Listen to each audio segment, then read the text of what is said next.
چوری چورا کے مقام پر ایک پرامن جلسے پر پولیس نے گولیاں برسائی۔ تو یہ جو تحریک چل رہی تھی عدم تعاون کی، یہ اچھے سے چل رہی تھی سارے ملک کے اندر، لیکن اچانک 19 فروری 1922 میں اتر پردیش کے گورکھپور میں ایک مقام ہے جس کا نام ہے چوری چورا، وہاں پر ایک پرامن یعنی ستیہ گرہ چل رہا تھا۔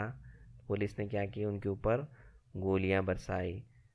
جو ہجوم تھا سامنے وہ غم و غصے میں تھا، مشتعل ہو گیا اور اس نے پولیس کی چوکی کو آگ لگاتی، جس کی وجہ سے ایک پولیس افسر سمیت 22 سپاہی جل کر مر گئے۔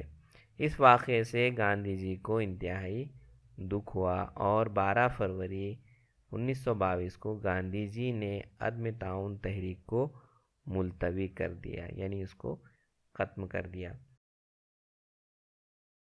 مارچ 1922 کو انگریزوں نے گاندھی جی کو گرفتار کر لیا۔ ان پر ینگ انڈیا اور حکومت کے خلاف 3 مضامین لکھنے کا الزام لگا کر بغاوت کا مقدمہ چلایا گیا۔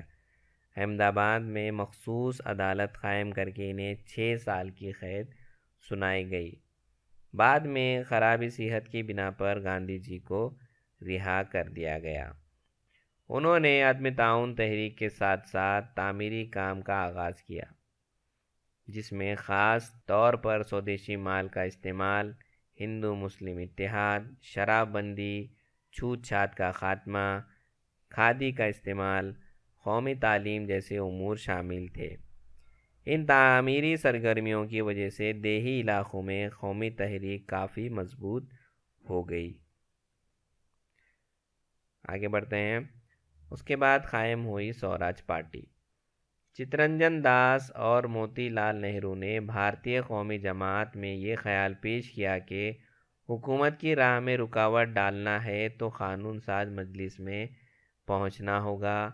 1922 میں بھارتیہ قومی جماعت کے تحت سوراج پارٹی قائم کی گئی۔ 1923 کے انتخابات میں مرکزی اور صوبائی قانون ساز مجلس کے لیے سوراج پارٹی کے کئی امیدوار منتخب ہوئے، جن میں موتی لال نہرو، مدن موہن مالویہ، لالا لاجپت رائے، این کیلکر وغیرہ شامل تھے۔ جس وقت ملک میں سیاسی تحریکیں سست ہو گئی، اس وقت قانون ساز مجلس میں سوراج پارٹی نے لڑائی لڑی۔ قانون ساز مجلس میں سرکار کی ناانصافیوں کی ڈٹ کر مخالفت کی گئی۔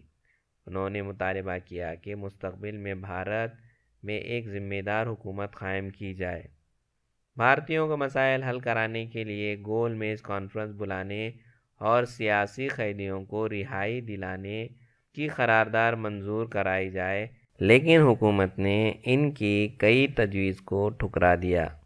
سائمن کمیشن 1919 میں مونٹیگو چیمسفورڈ قانون کے ذریعے دی گئی اصلاحات اطمینان بخش نہیں تھی، جس کی وجہ سے بھارت کے عوام میں بے اطمینانی پیدا ہو گئی تھی۔ اس بنا پر انگریز حکومت نے 1927 میں سر جان سائمن کی صدارت میں کمیشن قائم کیا، لیکن اس 7 رکنی کمیشن میں ایک بھی بھارتی نمائندہ شامل نہیں تھا۔ اس لیے بھارت کی سیاسی پارٹیوں نے سائمن کمیشن کے بائیکاٹ کا فیصلہ کیا۔ 1928 میں سائمن کمیشن بھارت آیا تو جہاں جہاں گیا وہاں اس کے خلاف مظاہرے کیے گئے۔ Simon go back, Simon go back, Simon واپس جاؤ کے نعرے لگا کر شدید مخالفت کی گئی۔ مظاہرین پر لاٹھیاں برسائی گئیں۔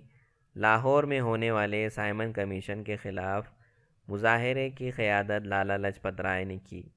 پولیس نے لاٹھی چارج کیا۔ سینڈرز نامی ظالم پولیس افسر نے لالا جی کے سینے پر لاٹھی برسائی۔ اس حملے کے بعد مزاحمتی اجلاس میں لالا جی نے کہا، لاٹھی کا ہر ایک وار انگریز حکومت کے تابوت میں ایک کیل ٹھونک رہا ہے۔ اگلے کچھ دن بعد لالا جی کی موت ہو گئی۔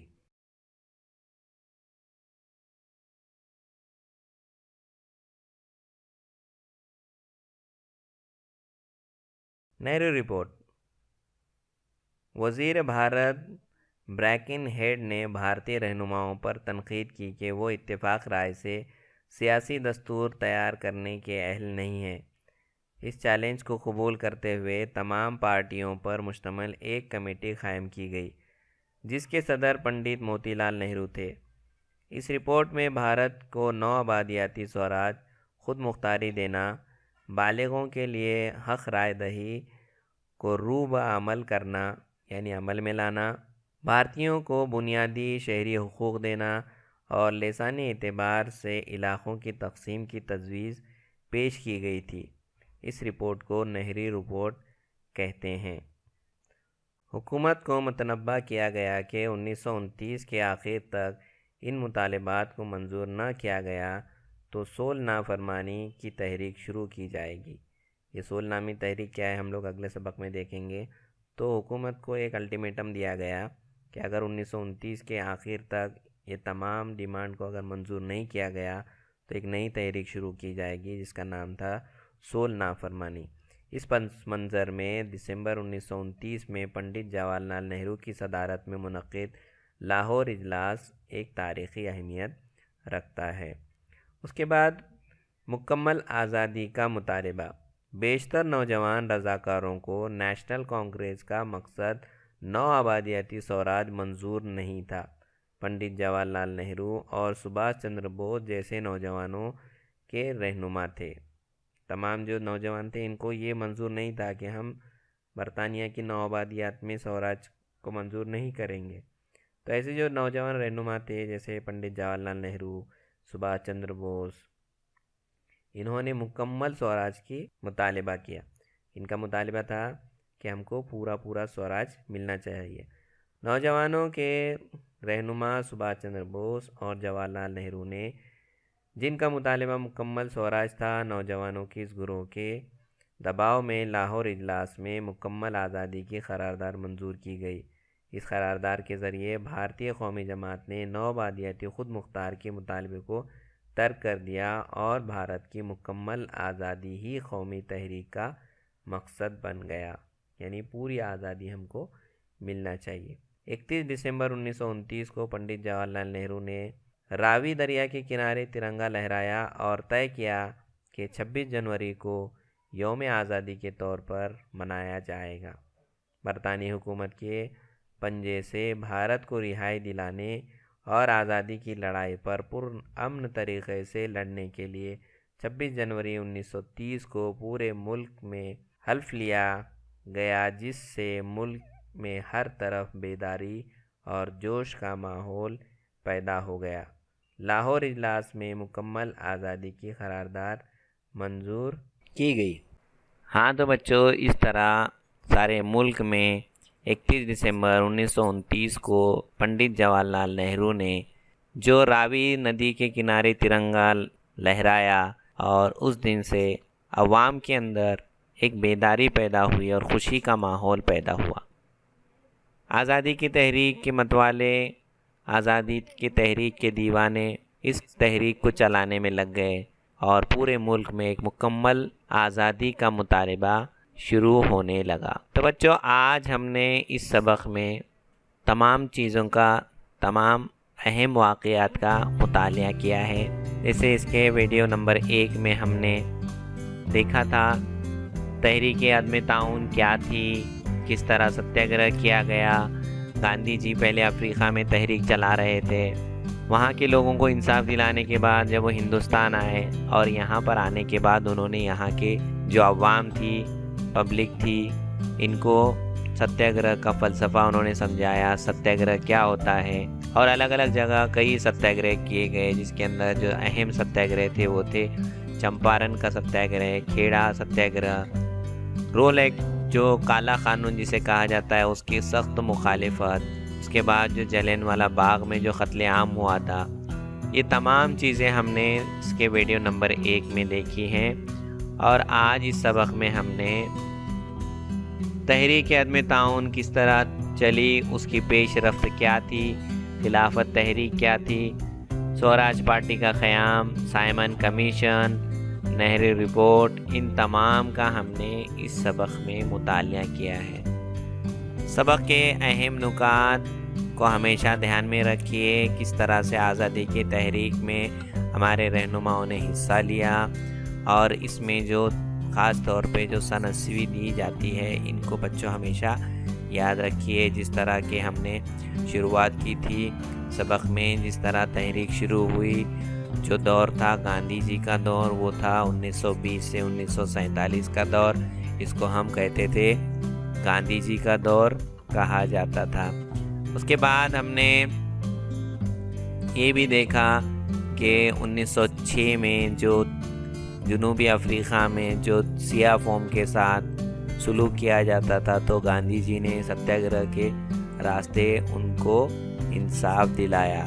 اسی طرح 19 جنوری 1915 کو گاندھی جی جنوبی افریقہ سے بھارت لوٹے، اور بھارت لوٹ کر انہوں نے گوپال کرشن گوکھلے کی صلاح پر پورے ہندوستان کا دورہ کیا، اور یہاں کے عوام کی بدحالی اور دکھ دیکھ کر وہ بہت دکھی ہوئے، اور انہوں نے اپنی زندگی آزادی کے لیے وقف کر دی۔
ہاں تو بچوں، آج ہم نے سبق نمبر 7 تحریک عدم تعاون اس سبق کا مطالعہ کیا۔ مجھے امید ہے کہ آپ کو یہ سبق سمجھ میں آ گیا ہوگا۔